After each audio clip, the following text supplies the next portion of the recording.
संदीप वागले, प्रकाश दीवान, आशीष चतुर्वेदी और साथ ही राकेश बंसल हमारे साथ है आपके लिए पहला सौदा में मदद करने के लिए। स्वागत है आप सबका सीएनबीसी आवाज पर।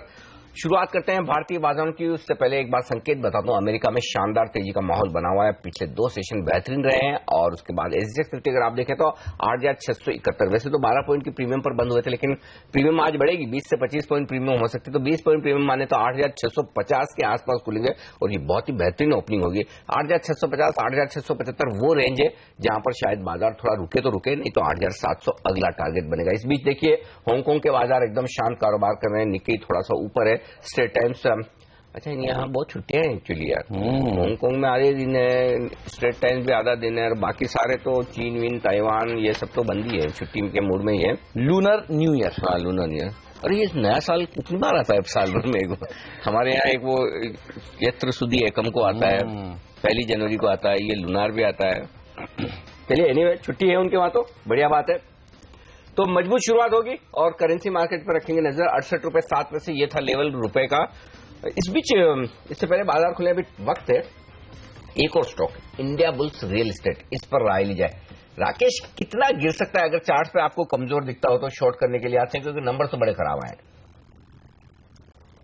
अनिल जी इसके चार्ट्स कमजोर हैं और स्टॉक में देखें तो एकदम फ्लैट क्लोजिंग हुई है नतीजों से पहले। नीचे में 81.45 की क्लोजिंग है और 80 एक नीचे में मेक और ब्रेक लेवल है। 80 के नीचे डिसाइसिव भी अगर निकलता है, जिसके चांसेस काफी ज्यादा हैं। तो अनिल जी नेक्स्ट सपोर्ट 72, 73 से पहले नीचे में कोई सपोर्ट नहीं है। अगर 80 के नीचे डिसाइसिवली सस्टेन करता है तो 7-8 रुपए की गिरावट, वर्टिकल गिरावट देखने को मिल सकती है। एफसी बैंक के भी चार्ट देखकर बताइए, नंबर तो इसके भी कमजोर है, प्रोविजंस भी देखिए बढ़े हैं, नेट एनपीएस भी बढ़े हैं, मुनाफा भी घटा है, ये कितना गिर सकता है? हेमंत जी बैंक का नाम दोबारा आईडीएफसी बैंक। आईडीएफसी बैंक की बात करें तो यहां पर तो टेक्निकल स्ट्रक्चर इस स्टॉक ने नतीजों से पहले इनफैक्ट एक ब्रेकआउट दिखाया है 64.5 के ऊपर और इसके अंदर नीचे में 65.60 की क्लोजिंग है। नीचे में 63 रुपए एक इमीडिएट सपोर्ट है और खराब नतीजों के चलते अगर कोई गैप डाउन ओपनिंग होती है तो क्लियरली जो हमने बुधवार के सेशन में एक ब्रेकआउट देखा है वो फॉल्स ब्रेकआउट निकलेगा और एनीवेयर अगर ये 63 के नीचे खुलता है तो एक अपवर्ड स्लोपिंग ट्रेंड लाइन का भी एक ब्रीच होगा।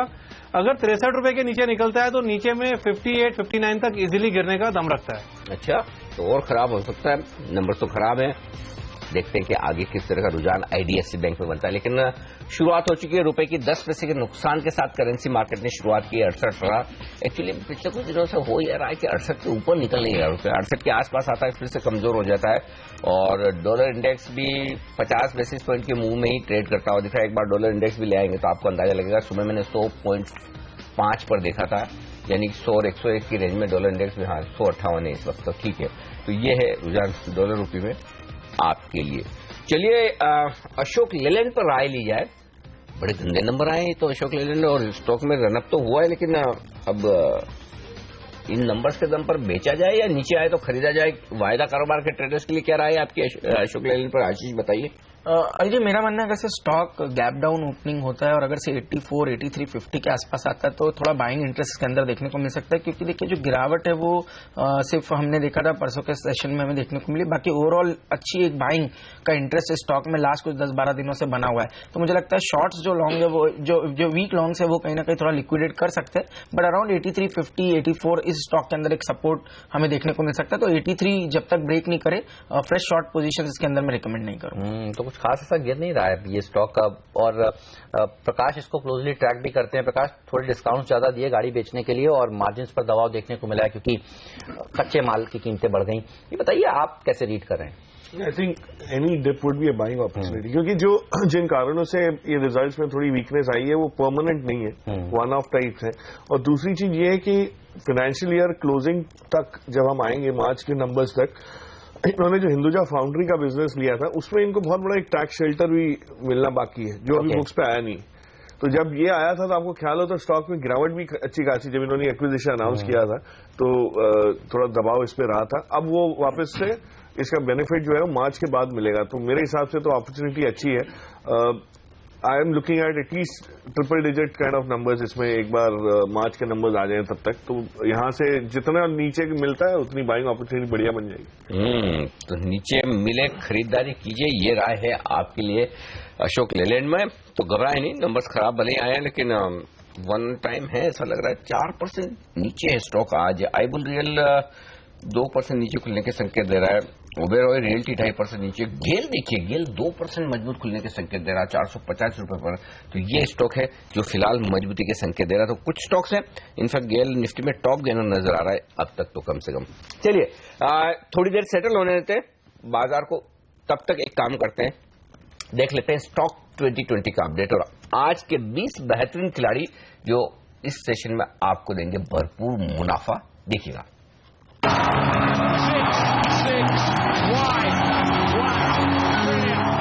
पूरी टीम पर नजर डालिए, बल्लेबाजों से भरी हुई है।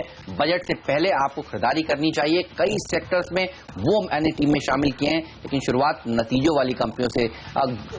सेंट गोबिन के नंबर्स अच्छे आ सकते हैं, इस पर नजर रखिएगा। Jakob, tin plate, PNB guilds, ये तमाम ऐसी कंपनियां हैं जिनके नतीजे आने वाले दिनों में आने वाले हैं, इसके नंबर्स अच्छे आ सकते हैं। एचसीसी पर रखिएगा नजर। इंफ्रास्ट्रक्चर कंपनी एक जरूर होनी चाहिए आपके पोर्टफोलियो में बजट से पहले, तो वो एचसीसी हो सकती है। इसके अलावा जैन इरिगेशन का डीवीआर भी अच्छा प्रदर्शन दिखाएगा। सरकार का फोकस माइक्रो इरिगेशन के ऊपर होने वाला है। इस बार बजट में जियोजित बीएनपी पारिबा के नतीजे आज अच्छे आने की अपेक्षा की जा रही है और शॉपर स्टॉप के भी नतीजे बेहतरीन हो सकते हैं इस बार, इस पर नजर रखिए। लो कॉस्ट हाउसिंग के ऊपर सरकार का फोकस होगा, तो अंसल हाउसिंग जैसे शेयर, गणेश हाउसिंग जैसे स्टॉक्स अच्छा प्रदर्शन दिखा सकते हैं। तो अब से लेकर 2 ट्रेडिंग सेशंस और हैं बजट के लिए, यहां पर भी तेजी की उम्मीद की जा रही है।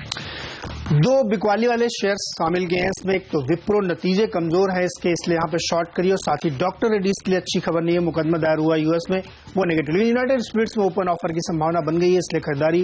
एनसीएल और एम्फेसिस दोनों में ही बाईबैक होने वाला है, उसकी वजह से तेजी रही। दिलीप बिल्डकॉन को 900 करोड़ रुपए का ऑर्डर महाराष्ट्र से मिल रहा है, ये एक पॉजिटिव खबर है। गेल बोनस इश्यू दे दिया है, डिविडेंड दे दिया है और तमाम रिपोर्ट सजेस्ट करती खरीदारी करिए। जेके सीमेंट में डीएसपी, ब्लैक रॉक और रिलायंस म्यूचुअल फंड की खरीदारी हुई है मौजूदा भाव पे, तो यहां से तेजी बनेगी। और ड्रेजिंग कॉर्पोरेशन को बांग्लादेश से 100 करोड़ से ऊपर का एक ऑर्डर मिलने वाला। और एस्टेक लाइफ साइंसेज, यहां पे जबरदस्त नतीजे कंपनी दिए हैं, इसलिए हमें लगता है यहां पे एक अच्छी तेजी बनेगी।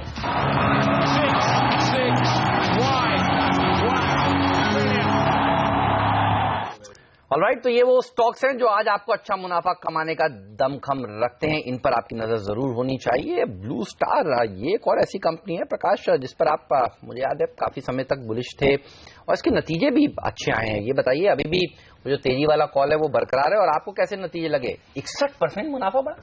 बिल्कुल, तो पहली चीज तो ये जब हमने दिया, अपनी बात हुई थी तो 385 के करीब था और 499 का टारगेट था, वो तो हो गया। अब अगला पड़ाव इसमें रहेगा, जो गल्फ में इंप्रूवमेंट बिजनेस में दिख रहा है उसका भी इनको फायदा होगा, क्योंकि काफी कॉन्ट्रैक्ट्स इनके वहां से ढीले जो पड़े हुए थे, क्योंकि सऊदी अरेबिया, ये सब, ओमान, इन जगह पे पैसा वापस ऑयल की वजह से आना शुरू हो जाएगा।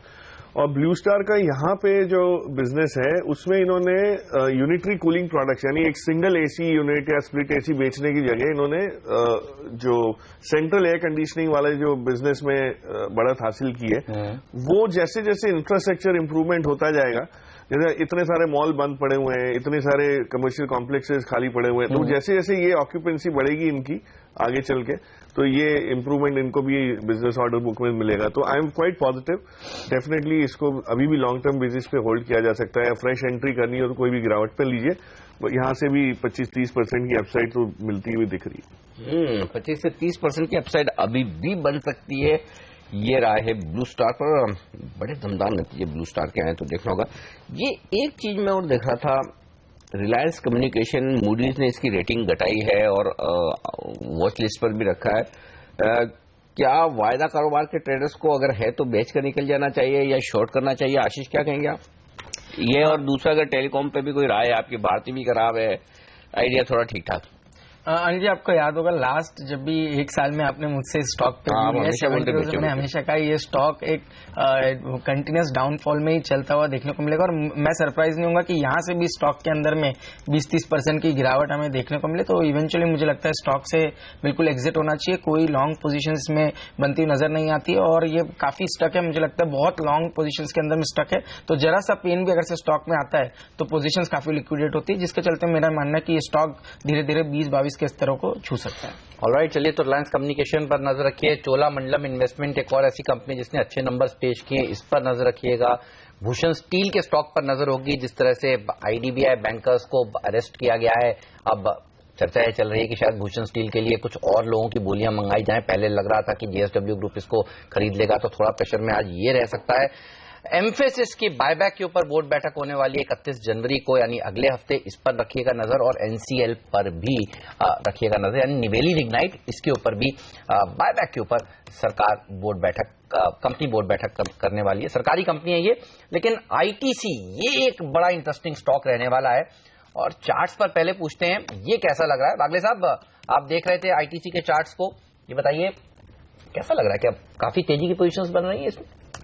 हेमंत, इसका मंथली वीकली मतलब लॉन्ग टर्म चार्ट्स काफी पॉजिटिव उभर कर आ रहा है और जब से ये 250 के ऊपर सस्टेन हो रहा है ये पिछले 2 हफ्तों से, तो मेरा व्यू काफी बुलिश हो रहा है। मेरा 3 से 6 महीने का व्यू इसमें 320-330 का होगा, 30-35% की अपसाइड होगी और कोई भी करेक्टिव मूव आता है टूवर्ड्स 260, इसमें बाइंग करने की अपॉर्चुनिटी होगी। मुझे नहीं लगता ये स्टॉक 240 के नीचे जाएगा, अपसाइड 310-320 का टारगेट होगा। पिछले बजट से इस बजट तक 50% की रैली दिखा चुका है ये स्टॉक, उसमें कोई डाउट नहीं है, बड़ा मजबूत हो सकता है। जेके सीमेंट ये एक और स्टॉक है जिस पर राकेश चार्ट देखकर आप राय दें, क्योंकि मैं देख रहा था परसों के सेशन में DSP black rock mutual fund ने खरीदा है, रिलायंस म्यूचुअल फंड ने खरीदा है, तो बड़ा इंटरेस्टिंग है। दोनों फंड खरीद रहे, 705 रुपए पर खरीदारी हुई। अब भी तेजी करनी चाहिए यहाँ पे। अनिल जी, अगर आप देखें तो सीमेंट में कई स्टॉक्स ने अच्छी तेजी दिखाई है। अगर टेक्निकली हम देखें तो जेके सीमेंट ने अभी तक कोई तेजी नहीं दिखाई है, स्टॉक साइडवेज जोन में ही ट्रेड कर रहा है।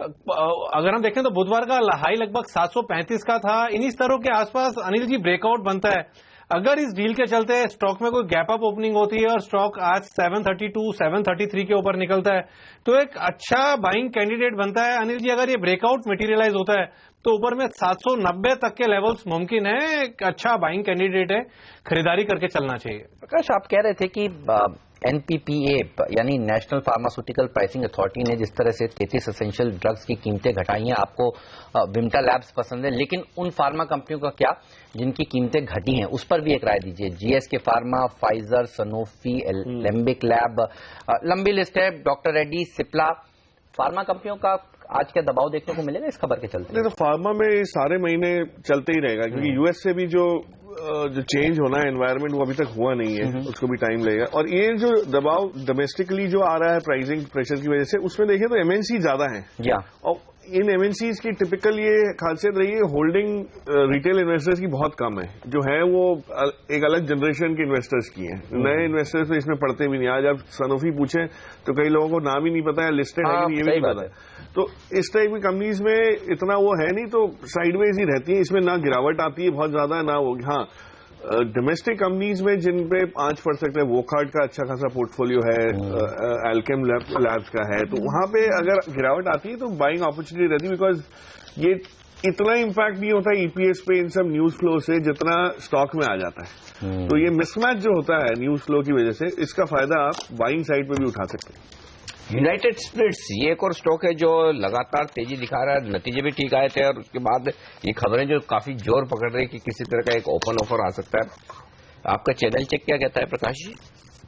ओपन ऑफर तो डियाजियो की तरफ से आएगा, हम लोग तो कर नहीं रहे कोई ऐसा काम, बट कस्टमर्स का जो ट्रेंड हमने प्रीमियमाइजेशन को फेवरेबली देखा है होते हुए, और ये डीमोनेटाइजेशन से एक मिनट इसको वापस से समझो थोड़ा आराम से।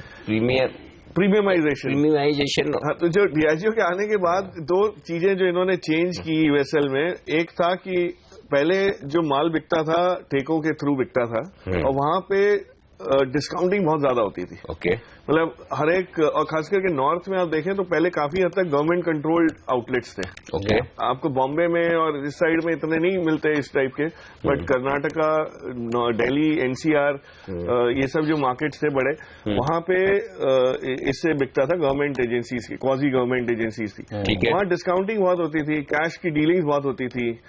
अब वो सब बंद डीआईजी ने 2 साल में कर दिया। वर्किंग कैपिटल आप देखिए इनका इतना श्रिंक हो गया, इन्होंने हाई कॉस्ट डेट सारा रिटायर किया, पैसे लगाए, उससे भी डेट का बर्डन कम हो गया। और इन्होंने ये नक्की किया कि जो छोटे वैल्यू की दारू थी वो बेचने की जगह हम प्रीमियम भी बेचेंगे चीजें। तो छोटे में कंपटीशन ज्यादा है, वहां आप हरेक के साथ लड़ रहे हो, जूझ रहे हो, लेकिन प्रीमियम साइड में इंडिया में बहुत कम प्लेयर्स हैं। जॉनी वॉकर बेचेंगे और मैकडॉवेल नंबर 1 पे थोड़ी कम वो करेंगे, तो 400 रुपए की बोतल में आपको जो मार्जिन मिलना है उसकी जगह 1200 में 1600 में ज्यादा मिलना है। तो धीरे धीरे करके ये जो ट्रेंड है, इन्होंने मार्केट शेयर भी कमाया है अपना, नो डाउट, जो नीचे के प्राइस पॉइंट पे था माल, बट आगे चल के this is going to be very favourable. Channel check Hemant का भी कम नहीं है ऐसा लग रहा है, मुझे लगा कि खाली प्रकाश जी का ही है। काफी हमारे एक्सपर्ट्स हैं जिनका चैनल चेक बड़ा स्ट्रांग है। बिल्कुल, चलिए कुछ और स्टॉक्स की बात करते हैं। और दिल्ली में ठंड बहुत पड़ रही है, पूछते हैं राकेश जी से। राकेश जी बताइए, एनसीएल इंडिया, निवेली लिग्नाइट ज्यादा अच्छा लगता है या फिर एम्फेसिस ज्यादा अच्छा लगता है? दोनों ही कंपनियां कह रही हैं कि बायबैक करेंगी और दोनों ही की बोर्ड बैठक एक ही दिन है, मंगलवार को, अगले हफ्ते 31 जनवरी को। बताइए दोनों में चार्ट में बेटर कौन सा दिखता है आपको? हेमंत जी, एम्फेसिस तो काफी बेहतरीन लग रहा है, और जिस तरीके की उसमें एक्यूमुलेशन पैटर्न से नीचे से निकल रहा है, वो तो निश्चित तौर पर एक अच्छा बाइंग कैंडिडेट है। 522 नीचे में एक अच्छा सपोर्ट है, और जिस तरीके से इसका टेक्निकल रुझान है, नेक्स्ट रेजिस्टेंस अराउंड 566, 567 तक आता है। यहां तक की रैली इजीली एम्फेसिस दिखा सकता है और इसके अंदर बाइंग की जानी चाहिए। एनएलसी की बात करें तो यहां पर ऑलरेडी एक ब्रेकआउट देखने को मिल रहा है, ऑलरेडी 91 रुपीज के ऊपर, और स्टॉक एक नई टेरिटरी में एंटर कर रहा है। और टेक्निकली हम देखें तो 105 से पहले कोई रेजिस्टेंस नहीं है। टेक्निकली एनएलसी में रिस्क रिवॉर्ड रेशियो बेहतरीन है। अगर दोनों में से कुछ एक बाय करना हो तो एनएलसी को बाय करना चाहिए। इनफैक्ट अगर अदरवाइज देखा जाए तो दोनों ही स्टॉक्स का टेक्निकल जो पैटर्न है वो अच्छा है, और दोनों ही पैटर्न्स खरीदारी की तरफ ही संकेत कर रहे हैं। चलिए, तो खरीदारी करनी है, ये संकेत साफ है आपके लिए, और एनएलसी ज्यादा बेहतर है। चलिए शुरुआत करें। अच्छा, एक बात तो पक्की है, सिंगापुर में सीएनबी से आवाज बहुत जोर से देखा जाता है, क्योंकि सिंगापुर का निफ्टी कुछ और दिखा रहा था और हम कह रहे थे सावधान रहे, सावधान रहे, तो सिर्फ 7 पॉइंट ऊपर खुला है प्री ओपनिंग सेशन में। अब या तो सिंगापुर में या फिर हमारे यहाँ के व्यूअर ज्यादा अच्छे से देख रहे हैं, 2 में से एक बात तो पक्की है। हमारे यहाँ ये देख रहे हैं, हमारे सिंगापुर में छुट्टी है। अच्छा, सिंगापुर आधा दिन छुट्टी वाला। चलिए, 52 पॉइंट ऊपर खुल रहा है सेंसेक्स, निफ्टी महज 7 अंक ऊपर खुल रहा है। बैंक निफ्टी जरूर मजबूत खुल रहा है, सेंचुरी मार्केट 4 पॉइंट। अच्छा, स्टॉक जो है ना मजेदार एक्शन दिखा रहे हैं, चलिए उसकी शुरुआत कर देते हैं। पहली टिक आ चुकी है आपकी स्क्रीन पर, सेंसेक्स पर 60 अंकों की मजबूती, निफ्टी महज 10 अंक ऊपर खुला है, लेकिन हाँ बुधवार के हाईज पार किए हैं निफ्टी, सेंसेक्स। अच्छा, बैंक निफ्टी ने भी नया हाई बनाया है बुधवार के ऊपर का, और 19,550 के पार। 0.5% बैंक निफ्टी मजबूत है, मिड कैप शेयर 1/4% मजबूत है, धीमे धीमे मजबूती बढ़ती हुई दिख रही है, और अब 18 पॉइंट की। आइए फटाफट बता दूं कौन से शेयर है जिनसे मजबूती आ रही है। गेल 2.5% मजबूत खुला है, बहुत ही दमदार तेजी के साथ खुलता हुआ दिख रहा है। भेल 1.25% मजबूत है, एसीसी 1.25% मजबूत खुलता हुआ दिख रहा है। तो शानदार खरीदारी है, 490 का प्राइस गेल में आता हुआ दिख रहा है। डिविडेंड, इसकी क्या अहमियत है ये बाजार समझता है, बाजार के दिग्गज रामदेव अग्रवाल साहब तो हमेशा डिविडेंड देखते हैं, और डिविडेंड जो कंपनी देती है उसे बहुत पसंद करते हैं। देखिए 3% की बड़ी मजबूती बनती हुई दिख रही है, गेल से नजर नहीं हट रही, लेकिन दूसरे शेयर भी देखने होंगे। बीपीसीएल 2.5% कमजोर है, बीपीसीएल में इतनी कमजोरी की वजह ढूंढने की कोशिश करते हैं। जी 2.5% नीचे है, ये 2 स्टॉक है जो कमजोरी की तरफ। आइए वायदा कारोबार में गेली है टॉप देना, 2.5% ऊपर है, 2% ऊपर है मैकडॉवेल, यूनाइटेड स्पिरिट्स तेजी से ऊपर जाता हुआ दिखा है। अशोक लेलैंड, जब प्रकाश दीवान साहब को पसंद हो अशोक लेलैंड, वागले साहब कहे नीचे आते ही खरीदेंगे, आशीष जी के तो खराब नतीजे के बाद भी देखिए 2% का शानदार उछाल यहां पर आता हुआ दिखा है। डीएलएफ आरईसी देखिए आपका पसंद 1.25% मजबूत है, क्या भाग रहे हैं ये तमाम शेयर। आईडीएफसी बैंक 4% नीचे, आईबुल रियल 2% नीचे। ये है कुछ एक स्टॉक जो कमजोर है। 125 अंक ऊपर सेंसेक्स और निफ्टी 20 अंकों की शानदार मजबूती। बिल्कुल शानदार तेजी के साथ देखिए खुलते हुए भारतीय बाजार। छोटे मझौले स्टॉक्स पर रखिएगा नजर। ब्लू स्टार अच्छे नतीजों के दम पर तेजी दिखा रहा है। विमटा लैब्स, प्रकाश कह रहे हैं खरीदारी करिए 50% की अपसाइड के लिए, ये 4% ऊपर खुला है। यूनाइटेड स्पिरिट्स तो 3% की मजबूती दिखाई रहा है। ड्रेजिंग कॉर्पोरेशन ये एक और शेयर है जो खबरों में है। आज देखिए देखिए कुछ ऑर्डर्स मिले हैं बांग्लादेश से 102 करोड़ रुपए के, यहाँ पर मजबूती देखने को मिल रही है। इसके अलावा कुछ ऐसे स्टॉक जिनके नतीजे आने वाले हैं आगे आने वाले दिनों में, शॉपर स्टॉप, टिन प्लेट, ये सब मजबूती के साथ खुलते हुए। आरईसी हमारे 2 एक्सपर्ट्स को पसंद है, प्रकाश का भी फेवरेट शेयर रहा है और संदीप वागले साहब भी कह रहे हैं उनको अच्छा लगता है, तो यहाँ पर तेजी होती हुई एक्साइड के नतीजों के बाद ये शेयर भी मजबूती के साथ खुलता हुआ नजर आ रहा है। साथ ही आज देखिए बैंक्स अच्छा प्रदर्शन दिखा रहे हैं, सेंचुरी मारने के मूड में इस समय बैंक निफ्टी, एक्सिस बैंक देखिए पिछले कई दिनों से खराब प्रदर्शन दिखा रहा था, आज तेजी हो रही है।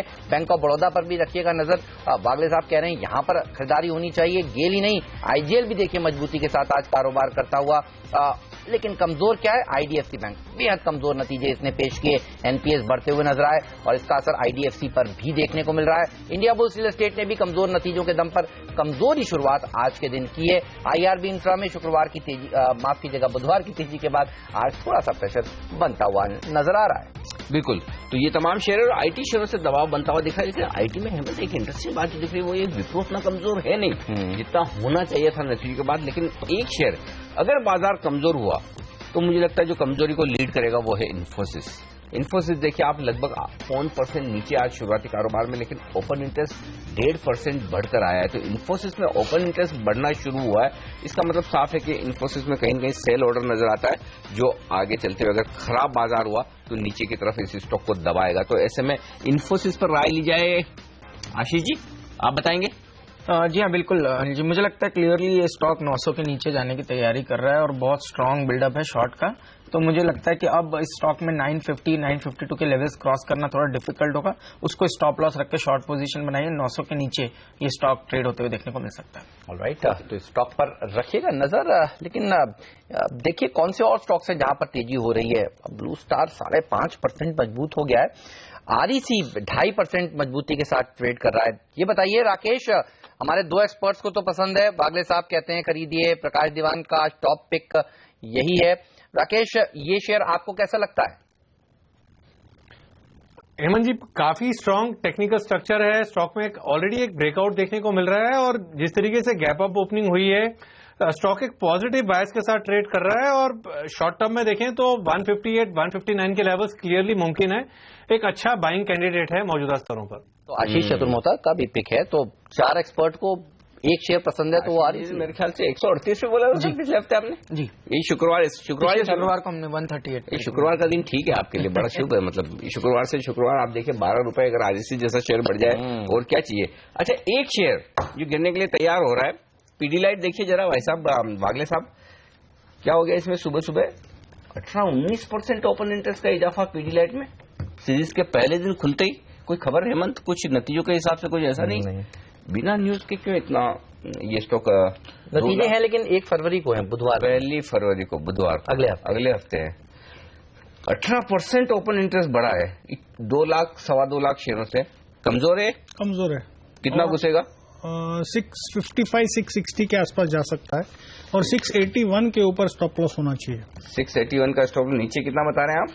655 टू 660 के बीच में से 657 पकड़ के चले। 1:2.5 रिस्क टू रिवॉर्ड बैठता है। हेमंत, ये हो सकता है जैसे 1 फरवरी को आप रिजल्ट बोल रहे हैं, बहुत सारी कंपनियां भी आजकल क्या हो गया कि रिजल्ट के पहले वो डिमोनेटाइजेशन का क्या इम्पैक्ट, किस पर पॉजिटिव होगा किस पर नेगेटिव होगा, वो समझ में नहीं आता लोगों को। तो हो सकता है रिजल्ट के पहले की शॉर्ट पोजीशन बनती हुई दिख रही है इस काउंटर पर। आप कोई राय रखते हैं प्रकाश इस स्टॉक पर? पीडीलाइट पर मतलब अच्छी खासी पोजीशन के साथ गिरना शुरू हुआ है।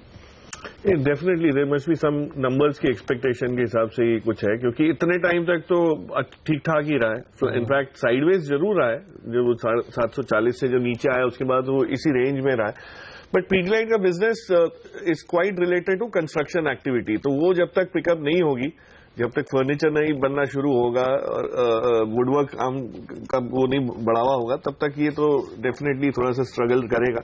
बट कंपनी बहुत अच्छी है, मैं अगर कोई कारण समझ आए, रिजल्ट्स के बाद नीचे आए और ठीक ठाक लगे तो बाइंग का कॉल दिया जा सकता है, but let's wait for the numbers. बिल्कुल, फेविकॉल जैसे बड़े ब्रांड्स हैं इस कंपनी के पोर्टफोलियो में, तो नजर रखिएगा इस शेयर पर। लेकिन आप देखिए आज सरकारी बैंक्स क्या जबरदस्त प्रदर्शन दिखा रहे हैं। पीएनबी देखिए 2% मजबूती के साथ ट्रेड करता हुआ, तो सरकारी कंपनियां ही हैं जो सबसे अच्छा प्रदर्शन दिखा रही हैं। टॉप 5 एफएनओ गेनर्स में देखिए आरईसी पहुंच गया है, भेल भी है और पीएनबी भी वहां पर आने की कोशिश करता हुआ इस समय। एक और सरकारी कंपनी जो दमदार प्रदर्शन करने की संभावना दिखा रही आईजीएल किसने रिकमेंड किया था?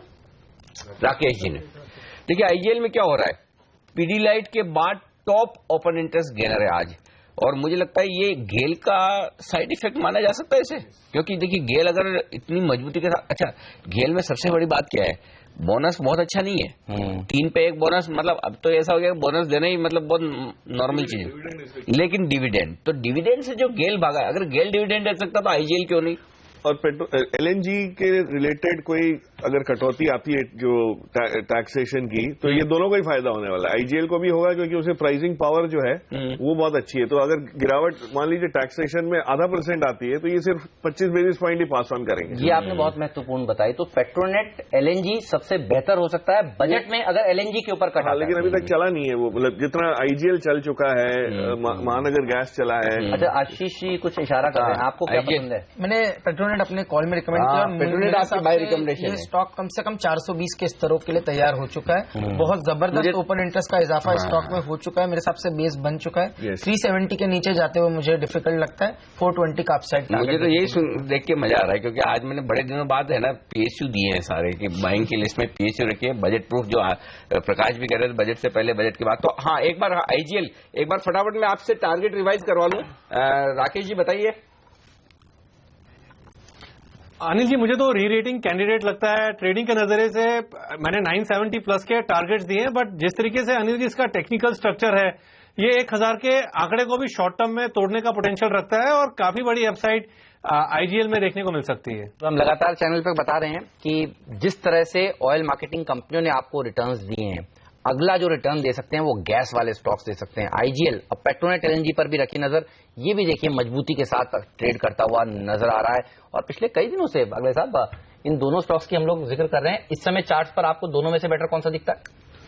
Between IGL and Petronet LNG?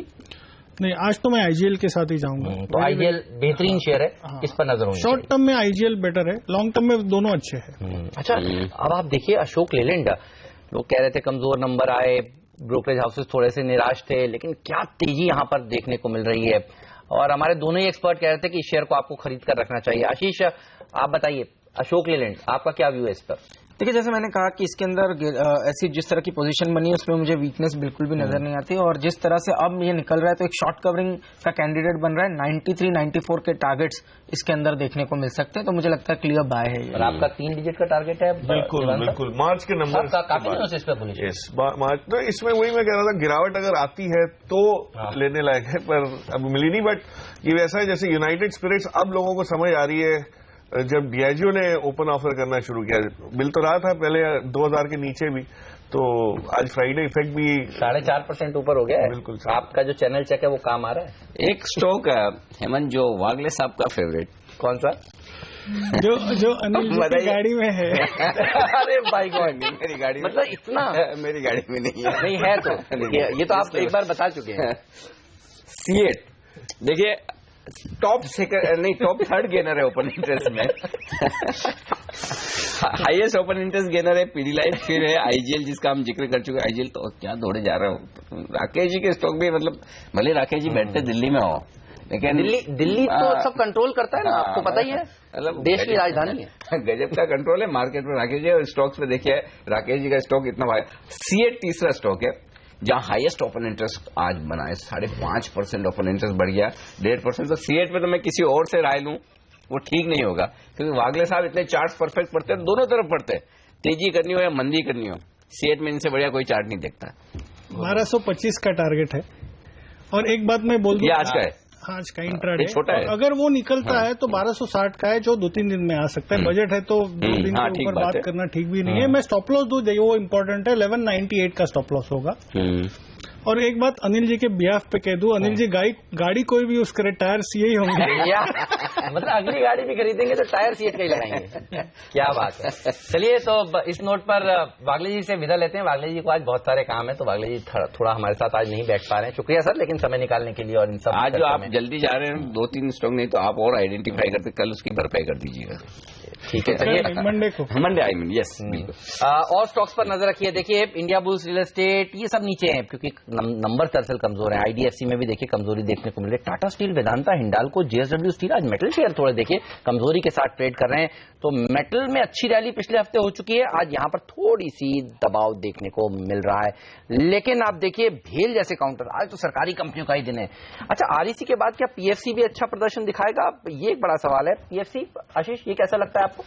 बिल्कुल दोनों एक साथ चलते हैं, अक्रॉस द बोर्ड बाइंग रहेगी। तो मैं किसी इंडिविजुअल पे, ये तो एक है कि आरईसी हमने उसके अंदर में आरईसी पिक किया, पर मुझे लगता है REC, PFC, NTPC, power grid, NHPC जो मुझे लगता है बड़ी तेजी के लिए तैयार है। कम से कम शॉर्ट टर्म में मैंने 29.50 का टारगेट दिया, पर मैं सरप्राइज नहीं होऊंगा आने वाले दिनों में 35 तक के स्तर एनएचपीसी के अंदर में देखने को मिलेगा। क्या शानदार डिविडेंड दिया प्रकाश जी। आप देखिए एक्सपेक्टेशंस इसके भी नतीजों के साथ नहीं थी। जिस दिन आया था उस दिन 10% की रैली इसमें देखने को मिली थी जब डिविडेंड इसने दिया था। ये मॉइल जैसा ट्रेंड रहा है, एक ही रेंज में रहा सालों तक, और फिर जब निकलना शुरू हुआ तो इसमें ये होता है कि जब सारे वीक हैंड्स निकल जाते हैं और फ्रेश जो एंट्री होती है उनकी तो इस लेवल पे हुई है, और अभी देखें तो 3-6 महीने से ज्यादा होल्डिंग नहीं हुई, तो लोग वेट करेंगे। जो पहले वाले हैं थक के निकल चुके हैं। ठीक बात है। तो ये technically it's poised for correct. ये इस स्कीम में जो आप बोल रहे हैं ना, ये जो स्टोरी, इसमें एक शेयर फिट हो रहा है और एक्शन भी शुरू हो रहा है। पीएफसी, पावर फाइनेंस कॉर्पोरेशन, 5% से ज्यादा का डिविडेंड रिलीज का। तो डिविडेंड वाले स्टॉक्स में आप देखिए, पावर फाइनेंस कॉर्पोरेशन सीएट के बाद चौथा ओपन इंटरेस्ट गेनर है। अभी आशीष जी से वही पूछा। हाँ, वही लोग वही खरीदारी कर रहे हैं जहां पर डिविडेंड का और सरकारी कंपनियों का जो पूरा एक्शन नजर आता है। तो आप देखिए 7.5 लाख शेयर आशीष जी के बोलते ही इस स्टॉक में जुड़ गए। तो जबरदस्त तेजी इन तमाम शेयरों में हो रही है जहां डिविडेंड आने की संभावना है पूरी लोगों को नजर आती है। तो डिविडेंड वाला प्ले, अब ये देखो पीटीसी, पीएफसी, आरईसी, सारे पावर वाले। अच्छा, भेल भी देखिए, भेल भी अच्छा। एनएचपीसी में जिस तरह का ओपन इंटरेस्ट में इजाफा हुआ है लास्ट 2-3 दिनों में, मुझे लगता है छोटे जो शेयर के काफी लोग बहुत फेवर करते हैं कि छोटे शेयर में, छोटे प्राइस के शेयर में क्या करना, उसमें मुझे लगता है एनएचपीसी एक बहुत स्ट्रांग कैंडिडेट रहेगा। चलिए, तो इस पर रखिएगा नजर। स्टॉक 2020 का अपडेट भी एक बार देख लेते हैं। बिल्कुल, किस तरह का प्रदर्शन दिखा रही है टीम, दोनों ही।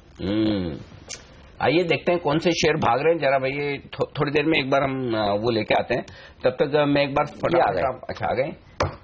हेमंत जी की टीम देख लीजिए भाई। Ganesh housing, shopper stop, Ansal housing, Geojit BNP Paribas और जैन इरिगेशन डीवीआर, ये टॉप परफॉर्मर। और नीरज की टीम देख लीजिए जहां टॉप परफॉर्मर कौन से हैं, एनएलसी, गेल, यूनाइटेड स्पिरिट्स, एस्टेक और दिलीप बिल्कुल। ये शुरुआती रुझान तो नीरज की बढ़कर दिखा रहे हैं। बिल्कुल।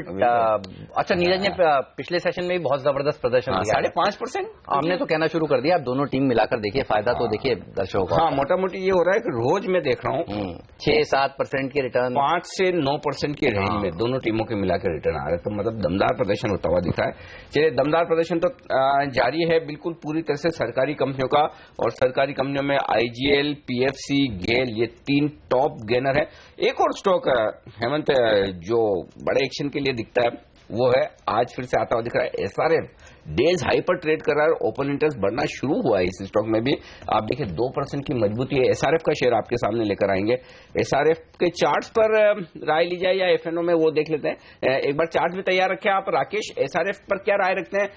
अच्छी पोजीशन बनती हुई दिख रही है सीरीज के पहले दिन और स्टॉक भी मजबूत है। क्या करना चाहिए इन लेवल्स पर? अनिल जी, खरीदारी करके चलना चाहिए। इनफैक्ट स्टॉक ने वेडनेसडे को टुवर्ड्स क्लोजिंग एक ब्रेकआउट दिखाया था 1700 के ऊपर, और जिस तरीके से इसका भी टेक्निकल स्ट्रक्चर है, ये अपमूव काफी एक्सटेंड हो सकता है और ऊपर में 1809 के लेवल्स अगले वीक देखने को मिल सकते हैं। ओके, चलिए, तो इस पर भी रखिए नजर। आज जबरदस्त तेजी देखिए। अरे अच्छा, बैंक निफ्टी देखिए 125 अंक ऊपर है। एडवांस डिक्लाइन रेशियो देखिए, एक गिरने वाले शेयर के सामने 2 से ज्यादा बढ़ने वाले शेयर हैं। तो हफ्ते का आखिरी कारोबार दिन, नई सीरीज का पहला ट्रेडिंग सेशन दमदार रहा है। 8650 के पास निफ्टी जाने की कोशिश करता हुआ, और स्टॉक ऑफ द मोमेंट तो यूनाइटेड स्पिरिट्स ही है। 5.5% ऊपर ये शेयर इस समय ट्रेड कर रहा है। अच्छा, इसके लिए राकेश आप चार्ट देखकर बताइए, आपको क्या नजर आ रहा है, कितने ऊपर के लेवल्स दिख सकते हैं इसमें? और हेमंत जी, ओरिएंट सीमेंट की बात कर रहे हैं ना आप? यूनाइटेड स्पिरिट्स की, मैकडॉवल की।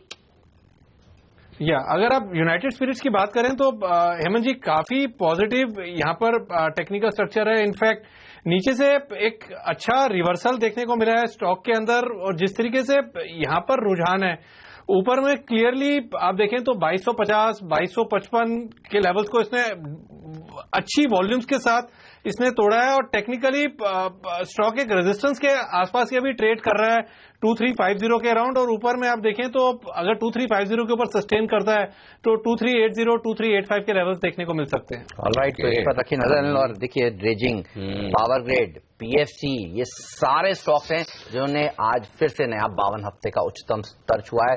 तो सरकारी कंपनियां ही जबरदस्त प्रदर्शन, बिल्कुल सरकारी कंपनियों में दमदार एक्शन है और वायदा कारोबार में भी सब पोजीशंस वहीं बनी। आईजीएल, पीएफसी, गेल, एलआईसी हाउसिंग को भी आप सरकारी कंपनियों में रखें, बिल्कुल कोई दिक्कत नहीं है। यहाँ भी अच्छे डिविडेंड यील्ड वाली कंपनियां, तो जो बढ़िया डिविडेंड देने वाली कंपनियां हैं वहां पर पूरा एक्शन होता हुआ दिख रहा है। एक्शन कुछ और है बाजार का जो मैं पकड़ने की कोशिश करूंगा एक ब्रेक के दौरान। ब्रेक के बाद जल लौटे के बने रहिए हमारे साथ।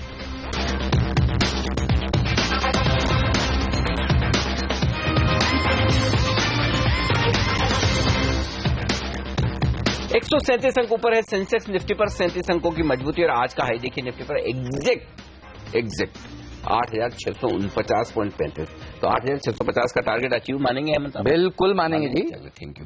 ओके बैंक निफ्टी 19,621 का हाई है और इस वक्त 19,600 से थोड़ा सा नीचे ट्रेड करा। तो अहम लेवल छुए, लेकिन ऐसा नहीं कोई कमजोरी कहीं नहीं। फर्स्ट क्लास खरीदारी। सबसे बढ़िया बात जो है वो है मिड कैप स्मॉल कैप शेयरों में। देखिए बुधवार के सेशन में जो बढ़ने वाले शेयरों की तादाद कम थी तो थोड़ा मुझे मजा नहीं आया, हालांकि ज्यादा थे लेकिन ज्यादा होने चाहिए थे। तो आज देखिए बहुत ही बेहतरीन है, 1025 शेयर मजबूत है, सिर्फ 420 शेयर ऐसे हैं जहां पर कमजोरी के साथ रुझान हो रहा है। अब इतनी दमदार ओपनिंग के बाद एक ट्रेड निफ्टी और बैंक निफ्टी में लेना है, तो राकेश बताइए चार्ट देखकर कौन सा होगा? अनिल जी, अगर एक ट्रेड लेना जरूरी है तो फिर बैंक निफ्टी के साथ जाना चाहिए, क्योंकि निफ्टी के अंदर तो ऑलरेडी नीचे से एक बड़ा रनअप ऑलरेडी हम बनते हुए देख चुके हैं। अगर नया ट्रेड लेना है तो मुझे लगता है बैंक निफ्टी की तरफ रुझान करना चाहिए, जहां पर मुझे लगता है अपसाइड बची हुई है और जिस तरीके से कई बैंकिंग काउंटर्स में रिवर्सल देखने को मिल रहे हैं, ऊपर में बैंक निफ्टी 20,000 के आंकड़े को कंफर्टेबली तोड़ने का पोटेंशियल रखता है। 20,000 का आंकड़ा जो डाउन है, देखिए थोड़ा बैंक निफ्टी भी तोड़ने की तैयारी कर रहा है। इस आंकड़े पर रखिएगा नजर। अच्छा, डेल्टा को अब अच्छा प्रदर्शन दिखा रहा है, 2% की तेजी यहां पर देखने को मिल रही है। तो फ्राइडे से जुड़े हुए हैं सारे शेयर, देखिए चाहे आप यूनाइटेड स्पिरिट्स हो चाहे डेल्टा कॉप हो, अच्छी तेजी दिखा रहे हैं। एक बार इसके चार्ट देखकर बताइए राकेश, ये कैसा लग रहा है आपको? नतीजे ने थोड़ा सा डिसअपॉइंट किया तो नीचे आया और आज थोड़ा सा सुधरने की कोशिश कर रहा है। चार्ट में कुछ दम लग रहा है आपको? बिल्कुल हेमंत जी, काफी दम लग रहा है। इनफैक्ट टेक्निकली अगर आप देखें तो एक रिवर्सल क्लियरली चार्ट पे विजिबल है। नीचे में 124, 125 एक अच्छा बेस है और एक बार ये 135 के ऊपर डिसाइसिवली निकल के अगर क्लोजिंग लेता है या सस्टेन करता है तो एक बड़ा ब्रेकआउट होगा। और 135 के ऊपर अगर ब्रेकआउट मटेरियलाइज होता है तो 148, 149 के लेवल्स शॉर्ट टर्म में मुमकिन है। कांग्रेस ने मैनिफेस्टो में कहा है कि गोवा में अगर वो जीत जाते हैं तो कैसीनोज को बंद करेंगे, तो अब तो लोग और वोट नहीं देना चाहते उनको। देखिए वहां पर टूरिज्म वाला फैक्टर है और इस तरह की बातें वो कर रहे हैं। और एक और इंटरेस्टिंग बात है कि कितनी होटल्स को ऑक्यूपेंसी मिलती है, लोकल लोगों को रोजगार मिलता है। तो गोवा तो देखा, गोवा में आप इंडस्ट्री के दम पर तो ज्यादा कुछ कर नहीं सकते, वो तो वहां पर। अच्छा, एक स्टॉक हेमंत याद है, हम फ्राइडे सुबह बात कर रहे थे जो कम रुझान में आता, वो इंडो काउंट 178, 179 का भाव था। मेरी अभी नजर पड़ी है, हालांकि ओपन इंटरेस्ट वगैरह कोई बड़ा नहीं है तो इसलिए कोई सावधान रहे, थोड़ी प्रॉफिट बुकिंग हो रही है, लेकिन 150 हो गया है। 6-7 रुपए परसों की फ्राइडे के बुधवार की सुबह से 6-7 रुपए का ये एक अच्छा एक्शन दिखा चुका था। अच्छी तेजी हुई है इस काउंटर पर, इंडो काउंट में। जो मजबूत शेयर है उनमें लिस्ट में टॉप करता हुआ इस वक्त यूनाइटेड स्पिरिट्स ही है जो 5.25% मजबूत है। अशोक लेलैंड, इस पे एक बार फिर से राय ले ली जाए। भाई साहब जरा बताइए आशीष जी, ये तो 4% बढ़ गया और ओपन इंटरेस्ट 3% कम हो रहा है। रहते शॉर्ट कवरिंग वाले सब शॉर्ट कवर करने आएंगे। गजब की शॉर्ट कवरिंग हो रही है। जी बिल्कुल, 93, 94 के टारगेट्स मुझे लगता है 1-2 दिनों में देखने को मिल सकते हैं और वहां पर थोड़ा प्रॉफिट बुकिंग कर लेंगे। इसमें एक चीज मैं कहूंगा, लेकिन हमारे एक्सपर्ट ऐसे ही एक्सपर्ट नहीं है। हम बोलते हैं कि ये दिग्गज है, एक्सपर्ट है, बड़ा जबरदस्त राय रखते हैं, तो वो सोच समझ के। अब बताइए प्रकाश जी, अभी ज्यादा विनम्र होने की जरूरत नहीं, ये बता दीजिए आपने किस भाव में अशोक लेलैंड रिकमेंड किया था? अभी जो रिसेंटली किया था वो 76 के आसपास। ठीक बात है। 75-76 से जहां से रनअप शुरू हुआ, आप देखिए रिजल्ट मेरे ख्याल से आपकी भी उम्मीद से खराब ही आए होंगे रिजल्ट। हाँ, बट इस कंपनी में मार्च एंड के रिजल्ट्स मायने रखेंगे। ये सब इंटर क्वार्टर साल के अंत में आप देखिए गाड़ियां बेचने के लिए कौन सी कंपनी डिस्काउंट नहीं देती, मुझे आप ये बताइए। ये बात भी सही है सर, डीमोनेटाइजेशन हुआ है आपका, दिसंबर का जो गाड़ी का मॉडल चेंज होता है उस वजह से लिया जाए। और दूसरी सबसे बड़ी चीज जो मैं बोलते आया हूँ 75 रुपए के आसपास से 76 रुपए के आसपास से, कि अप्रैल 1 से BS कंप्लायंस जो है नेक्स्ट सीरीज स्टार्ट होगी, BS 6 है मेरे ख्याल से इस बार। उसमें गाड़ी का भाव मिनिमम 1.5 लाख से 2-2.5 लाख बढ़ता है पर ट्रक। सारे फ्लीट ऑपरेटर्स जो 31 मार्च से पहले रजिस्टर कराएंगे गाड़ियां, उनको ये सेविंग हो जाती है। तो ठीक बात है, जो बाइंग करनी है, चाहे आपको 3 महीने 4 महीने बाद भी बाइंग करनी हो तो आप पहले लीजिए। और इस टाइप की फाइनेंसिंग स्कीम्स आती है जो आपको 6 महीने का मॉरेटोरियम भी देती है कि आपको कोई ब्याज नहीं लगना है, 6 महीने बाद शुरू कीजिए, गाड़ी अभी से ले लीजिए। सो ये जो चीजें जब होंगी तो मार्च के नंबर्स अच्छे आएंगे। और इनका जो हिंदुजा फाउंड्री का जो सेट ऑफ है उससे कोई टैक्स लायबिलिटी भी इस बार नहीं आएगी। हाँ, वो एक बड़ा बेनिफिट है। तो मार्च एंड में उसका तो नजरिया तो तब समझ आएगा, लेकिन उस तब तक लेट हो जाएगा क्योंकि आपने 76 पे वीक लग रहा था। इस चक्कर में लोगों ने शॉर्ट बनाए हुए थे, लोगों का था कि ये अब 67 की किसी की रिपोर्ट इस साल के लिए भी ये बेस्ट पिक बताया था, मुझे ऐसा याद है। It's a very strong player in this segment. और परसों शाम को जब हम फेसबुक लाइव कर रहे थे, हमारे सबसे ज्यादा पेशेंट अशोक लेलैंड में ही है। हैप्पी होंगे आज फेसबुक लाइव में, देखिए सब कहने वाले हैं। आज भाई साहब सब लोग है ना 3:30 बजे बाद धन्यवाद लिख दीजिएगा प्रकाश जी के लिए, हमारे लिए नहीं। कि इतनी बढ़िया प्रकाश जी, आशीष चतुर्मोता जी, देखिए सब कह रहे हैं कि खरीदिए। और ऐसा नहीं कि शेयर खुलने से के बाद कह रहे हैं खरीदिए, शेयर खुलने से पहले, प्री ओपनिंग सेशन से भी पहले से आपको कह रहे थे खरीद करिए, आपको रखना चाहिए। HPCL BPCL आयो एक मिनट उससे पहले इनमें भी हाई पॉइंट पर आ गया मार्केट फिर से। देखिए 10, अब ये सबसे बड़ी खूबसूरती बाजार की आज की क्या है, 10-15 पॉइंट ऊपर से करेक्ट हुआ और वापस से तेजी नया हाई बनाया है। और नया हाई बनाने के बाद अब आगे बढ़ने के लिए अगर एक स्टॉक जो कोई आगे ले जा सकता है बाजार को, जिसमें एक्शन हो रहा है, वो है ICICI बैंक। ये स्टॉक लाइए। क्यों मैं कह रहा हूं ICICI बैंक में, हेमंत ICICI बैंक में देखिए 6, 7, 8, 1, 2, 3, 8, 9 ब्लॉक होते हुए दिख रहे हैं मेरी स्क्रीन पर। भारी भरकम वॉल्यूम हुए जा रहे हैं, अभी तक हो रहे हैं। ICICI बैंक में क्या जबरदस्त वॉल्यूम हो रहे हैं। ये सारे के सारे NSE पर लेकर आइए। ICICI बैंक में क्या कारोबार हो रहा है, इतने सारे ब्लॉक्स एक के बाद एक ICICI बैंक में हो रहे हैं, यानी कि इतनी डिलीवरी बेस्ट खरीदारी ICICI बैंक में होती है। तो मंगलवार को नतीजों से पहले लोग शॉर्ट कविंग जो है, शॉर्ट पोजीशन जो है उसको कवर कर रहे हैं। अगले और तो आप करेंगे शॉर्ट्स अभी तो डिलीवरी बेस्ट बाइंग हो रही है। और सबसे बढ़िया रोल ओवर बैंकिंग में अगर है तो इस बार ICICI बहुत, और ये पिछले 9 महीने में नहीं हुए इतने आंकड़े इस टाइप के हैं रोल ओवर में ICICI बैंक। तो रोल ओवर्स के अगर कोई अंदेशा कुछ मिलता है तो उसमें ICICI मतलब मार्केट ये मानकर चल रहा है ICICI बैंक के अच्छे परिणाम आने वाले, राइट? अरे तो ये चैनल चेक है डेरिवेटिव्स का FNO का भी। तो FNO वाले एक्सपर्ट से भी पूछा जाए, खरीद लिया जाए ICICI बैंक इस लेवल पर? जी बिल्कुल खरीद सकते हैं। और स्टॉप लॉस बहुत छोटा होगा, आज का जो लो है वही एक स्टॉप लॉस हो सकता है, उसको ध्यान में रख के ट्रेडिंग करे तो 270 273 के टारगेट देखने को मिल सकता है। तो जबरदस्त तेजी ICICI बैंक में होती हुई, अगर ये ऊपर जाएगा तो बैंक निफ्टी जो 20,000 का लेवल बता रहे थे राकेश, वो जरूर हासिल कर लेगा, क्योंकि ये सबसे ज्यादा वेटेज रखता है बैंक निफ्टी में। देखिए बैंक निफ्टी डेज हाई पे और अच्छा, निफ्टी हाई पे। हाँ, HPCL BPCL IOC राकेश, इनमें सबसे अच्छा कौन सा लगता है? क्योंकि ये शेयर भी देखिए नई नई ऊंचाइयों को हर रोज छू रहे हैं और आज भी ऐसा ही होता हुआ दिख रहा है। हेमंत जी, तीनों ही टेक्निकली काफी अच्छे लगते हैं, बट ट्रेडिंग के नजरिए से, 1-2 दिन के नजरिए से मौजूदा स्तरों पर खरीदारी करने के लिए कोई नियर बाय स्टॉप लॉस नहीं है। स्टॉक्स में ब्रेकआउट काफी पहले देखने को मिले थे, बट रुझान पॉजिटिव है और जिस तरीके से टेक्निकल स्ट्रक्चर है तीनों का, गिरावट पे खरीदारी करके ही चलना चाहिए। ठीक है, परिणाम मंगलवार को है और कहा जा रहा है कि बहुत अच्छे नंबर आएंगे इस बार IOC के भी। चेन्नई पेट्रोल ने तो दिखाई अच्छे नंबर। अच्छा, फेसबुक लाइव पर हम ये भी बता रहे थे बुधवार खरीदिए। तो चलिए, ICICI बैंक ने बाजार में डबल सेंचुरी लगाने की तरफ बढ़ा दिया है सेंसेक्स निफ्टी को। यहीं से सबसे बड़ी मजबूती आ रही है और जैसा कि हमारी कोशिश यही रहती है कि एक्शन होते ही आपको बता दें। और दिग्गजों में भी आप देखिए ICICI बैंक का है 3 रुपए चलना मजाक नहीं होती। दिग्गज सबसे बड़ा बैंक है प्राइवेट सेक्टर का, और निफ्टी 200 पॉइंट बैंक निफ्टी देखिए बढ़ने वाला है। तो बस ये एक्शन है। चलिए, एक्शन तो बहुत है, लेकिन थोड़ी विदा लेनी पड़ेगी हमारी प्रकाश दीवान जी से, आशीष चतुर्मोता और राकेश बंसल से। सर, शानदार आपने पिक्स दिए आज हमारे दर्शकों को और बेहतरीन कमाई के मौके दिए। बहुत बहुत शुक्रिया आपका, आप सबका हमारे लिए वक्त निकालने के लिए। ब्रेक के बाद हमारे साथ जुड़ेंगे संजय सिन्हा साहब, बात करेंगे बजट और बाजार पर इस ब्रेक के बाद।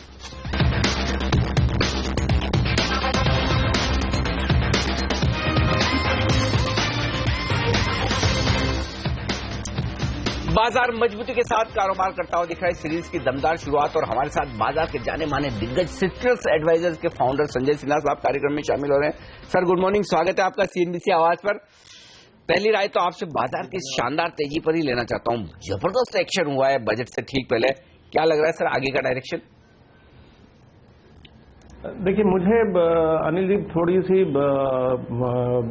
एप्रीहेंशन है, डर है कि बाजार जिस तेजी से बजट की तरफ बढ़ रहा है उसने बजट में किसी नेगेटिव्स को लगता है इग्नोर कर दिया है। अगर मैं बजट एक्सपेक्टेशंस, बजट स्पीच और फाइनेंस बिल को अगर मैं आंकूं तो मैं उसको 4 क्वाड्रेंट में एक्चुअली उसकी एनालिसिस करूंगा। इन 4 क्वाड्रेंट्स में 2 ऐसे हैं जिनका की प्रभाव शायद मीडियम से लॉन्ग टर्म पे हो और 2 ऐसे हैं जो कि शॉर्ट टर्म में हो सकते हैं। मीडियम से लॉन्ग टर्म पे मुझे लगता है एक जो क्वाड्रेंट है वो है गवर्नमेंट की स्टेट ऑफ फाइनेंसेस, डिमोनेटाइजेशन के बाद टैक्स बॉयंसी एक्चुअली कैसी रही, सरकार क्या उम्मीद कर रही है, किस तरह का फिस्कल डेफिसिट वो रिकॉर्ड करेंगे FY17 में, उसको मैं एक क्वाड्रेंट में डालता हूं। दूसरा क्वाड्रेंट जो महत्वपूर्ण है वो है कि हमारी मैक्रो इकोनॉमिक डायरेक्शन कौन सी होगी। हम फाइनेंशियल ईयर 2018 के लिए क्या हम 3% फिस्कल GDP फिस्कल डेफिसिट की टारगेट रखेंगे या हम उसमें थोड़ी बहुत ढील देने की तैयारी कर रहे हैं, हम इंफ्रास्ट्रक्चर पर कितनी स्पेंडिंग करेंगे, तो वो दूसरी क्वाड्रेंट है। तो ये जो दोनों क्वाड्रेंट्स हैं इनका प्रभाव शायद बाजार पे मीडियम से लॉन्ग टर्म पे होगा, लेकिन जो बाकी दोनों क्वाड्रेंट्स हैं उनका प्रभाव बाजार में शॉर्ट टर्म में होगा, ऐसा मैं मानता हूं। उनमें से एक महत्वपूर्ण क्वाड्रेंट है टैक्सेस का, जहां पर अगर डायरेक्ट टैक्सेस को देखें तो उसका प्रभाव एसेट क्लासेस पर बड़ा हो सकता है और जिस तरह से एक एक्सपेक्टेशन है कि लॉन्ग टर्म कैपिटल गेन्स की जो छूट मिलती है इक्विटी में 12 महीने के बाद, शायद उसको बढ़ा के 3 साल की कर दी जाए। तो देखिए इसका इसको बाजार ने अंडर एस्टिमेट कर लिया है, क्योंकि मैं कुछ सर्वे देख रहा था, only 30% of the respondents are expecting कि इस तरह की प्रोविजन आ सकती है। मान लीजिए कि इस तरह की प्रोविजन अगर आ गई तो जिस तरह की तेजी हुई है उसने इस बात को अपने लेवल में फैक्टर नहीं किया है। तो डायरेक्ट टैक्स का प्रभाव मैं समझता हूं इस पर होगा और इनडायरेक्ट टैक्सेस का प्रभाव सेक्टर्स पे और स्टॉक्स पे हो सकता है। और जो चौथा क्वाड्रेंट है वो ये कि डीमोनेटाइजेशन के बाद और जो सामने इलेक्शंस आ रहे हैं उसके कारण कुछ पॉपुलिस्ट मेजर्स सरकार अनाउंस कर सकती है।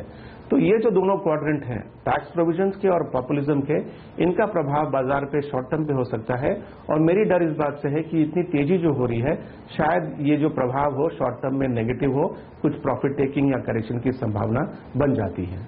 तो 1 फरवरी का बजट बहुत महत्वपूर्ण होगा, बाजार की आगे की दिशा को तय करेगा। लेकिन सर नतीजों की बात करें, करीब 17 निफ्टी कंपनियों के नतीजे आए हैं जिसमें प्रमुख बैंक, IT, कुछ कंज्यूमर रिलेटेड कंपनियों के नतीजे आ चुके हैं। कैसे लगे आपको? इनलाइन लगे, आप डिसअपॉइंटेड हैं या आपकी एक्सपेक्टेशन से ऊपर के नंबर्स थे?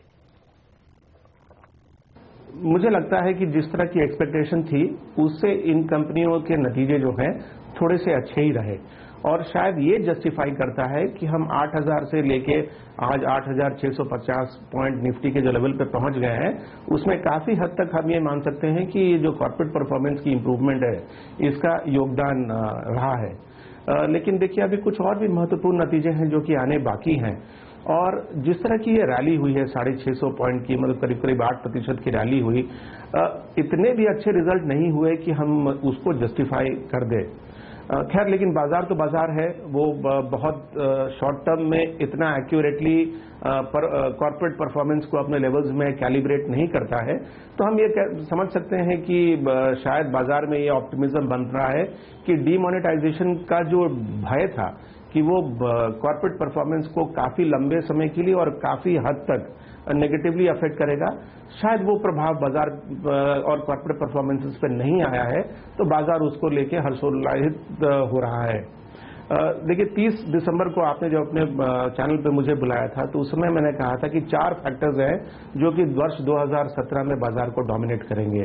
एक जो सबसे महत्वपूर्ण है वो कॉर्पोरेट परफॉर्मेंस, दूसरा गवर्नमेंट पॉलिसी जिसमें कि इमीडिएटली बजट है, फिर GST रोल आउट है और बहुत सारे अदर भी होंगे, तीसरा फैक्टर जो था वो मुझे लगा कि पॉलिटिक्स है, और चौथा फैक्टर होगा करेंसी। तो इन चारों फैक्टर्स में अगर आप देखिए तो बाकी जो फैक्टर्स हैं पॉलिटिक्स और करेंसी वो शायद अभी बैकग्राउंड में है।